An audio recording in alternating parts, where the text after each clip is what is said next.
حرب 30 عاما اختصرت في 90 دقيقة. الفرنجة والإسبان لطالما كانوا أعداء في العصور القديمة، وعداؤهم اليوم تجسد في مباراة كرة قدم. وأي مباراة! مصارع التيران في مواجهة الديكة.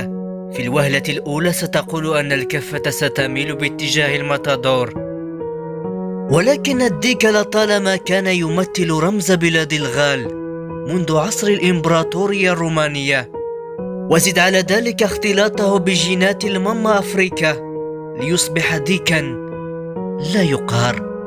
إسبانيا قلقة من الغيابات، تعلم أن منتخب فرنسا قوي من الناحية الذهنية وقادر على عكس الكثير من المتغيرات، ولكن من كان يملك يامال فيجب أن يرتاح، لأنه يملك سلاحا نوويا يرعب الخصوم.